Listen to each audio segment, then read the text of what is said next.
At narito na naman ang mainit na balita mula sa mundo ng social media natin sa inyo ni Madam Chika. Isang matinding insidenteng naganap kanina sa isang publikong pagtitipon ng harapin ni dating Pangulo Rodrigo Duterte ang mga opisyal ng gobyerno at mga politiko na tila hindi na nag-iisip sa kanilang mga desisyon. Sa isang hindi inaasahang pangyayari, isang malutong na sinampalang binigay ni Duterte sa mga mamabatas na naging sanhi ng matinding reaksyon mula sa publiko.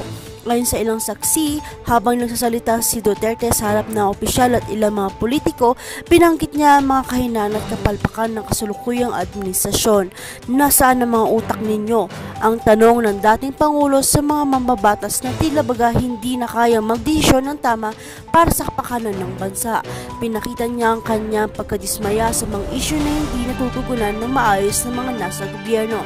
Tinutukoy ni Duterte ang mga usapin tulad ng hindi pa rin nare-resolbang mga problema sa ekonomiya, edukasyon at kalusugan na matagal nang iniiwasan ng mga opisyal.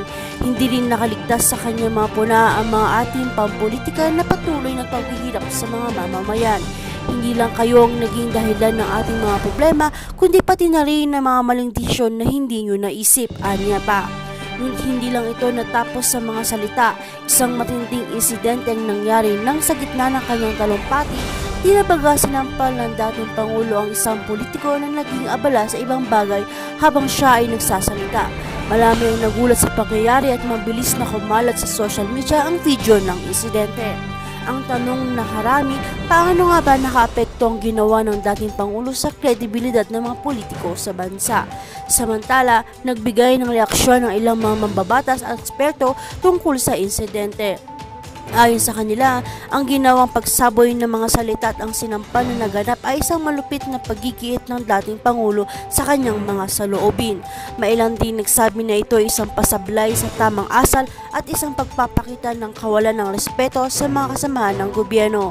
Ngunit may ilan ding sumang-ayon na marahil ito na nga ang wake-up call na kailangan ng ating mga leader sa gobyerno.